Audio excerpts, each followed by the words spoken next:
Muhammad's following began to grow. They called themselves Muslims, for those who surrender to God. They set out to preserve the message Muhammad had brought. This was the beginning of the Quran. The Quran was revealed orally, but very soon people realized that it had to be written down in order to make sure that it wasn't corrupted and that the original message was maintained.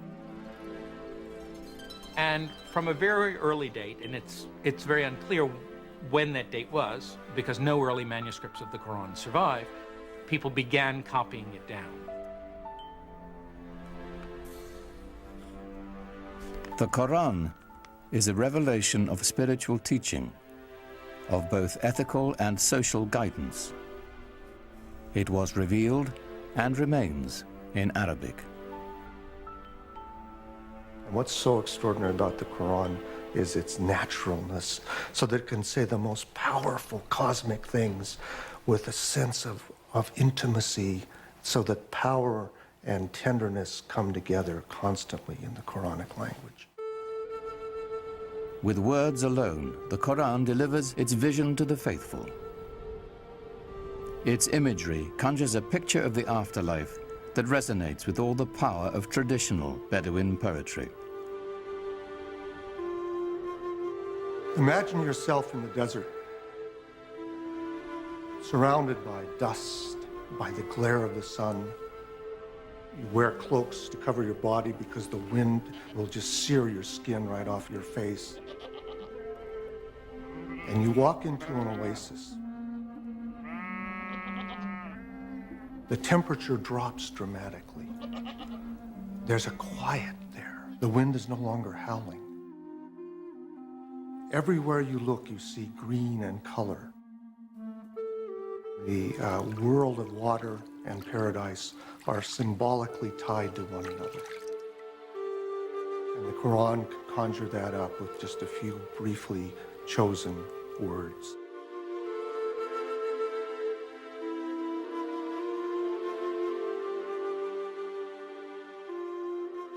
Yet for all the imagery of paradise in the Quran, there was no easy description of God. The mystery would remain.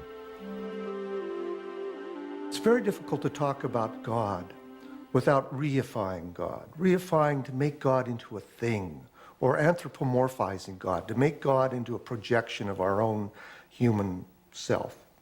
And that's why Muslims don't like sculpture, for example, traditionally, because they believe that there's that danger. And the Quran avoids that by constantly shifting the pronouns, so we can't really reify God and get an image, a physical image of God. Rather than a physical image of God or of Muhammad, it is the beauty of the Quran itself that is celebrated in Islam. Islam developed in this context where pictures were not favored. The Quran, as it was revealed, was God's representation on earth, and Muslims felt from a very early time that the only just representation of God's word, was the Quran itself, not any picture of God, certainly not, because you couldn't represent God, and certainly not a picture of Muhammad, because he wasn't divine.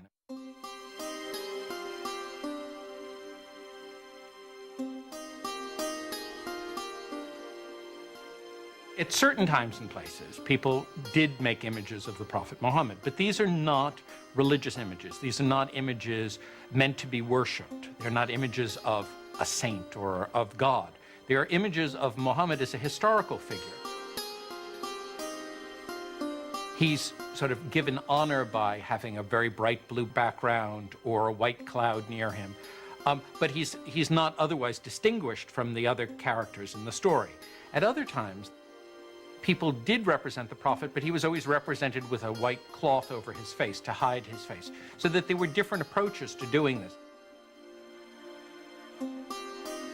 But in all of these are not devotional images. You're not supposed to look at them and pray towards them. You're to learn more about the history of your religion, with the emphasis on history from them.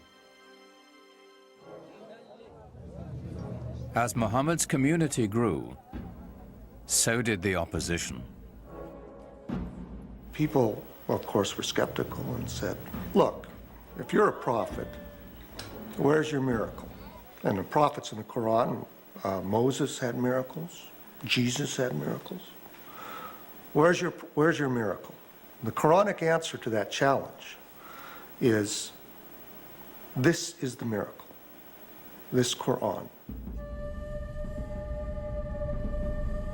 But that wasn't miracle enough for the people who defined themselves by the gods of their ancestors and the totems of their tribe. Their doubts increased. The idea of life after death appalled them. So the Quran presents people as really being skeptical.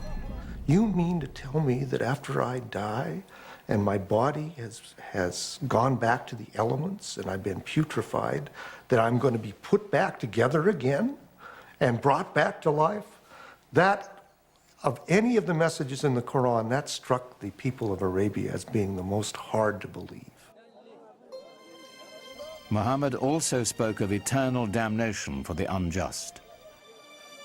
He used the language of apocalyptic imagery, talking about the signs of the ends of time, when the mountains crumble, when the skies are rolled up like scrolls, then you will know what responsibility you bear for your actions. There are references to those who are unjust going to the fire. To the non-believers, the divine reckoning Muhammad invoked was an outrage. His dismantling of their heritage and customs, deeply unsettling. It was a threat in several ways, to their social order, to their age-old traditions, and an economic threat because of the importance of the pilgrimage shrine of the Kaaba in Mecca. As Muhammad's following increased, the social fabric of the caravan city began to unravel. Business suffered as pilgrims and traders, worried for their safety, left town. The tribal leaders decided Muhammad and his message must be removed permanently. They didn't want him taking over. They didn't want him horning in on their control of the city. They made things very difficult for him, perhaps even plotted his assassination. They tried to keep him away from the Kaaba. They did everything they could to try to run him out of town. They demanded that Muhammad's uncle remove his clan's protection from the Prophet, which would clear the way for his murder without the threat of retribution. But his uncle refused. The battle lines were drawn. Nothing short of tribal war would settle the conflict now. Muhammad is clearly asked to do extraordinary things, to tell the Bedouin to give up many of their notions of multiple gods, to give up their attachment to their ancestors and their tribal warfare in the way they had, things that could and did make him the object of scorn, persecution, and an attack.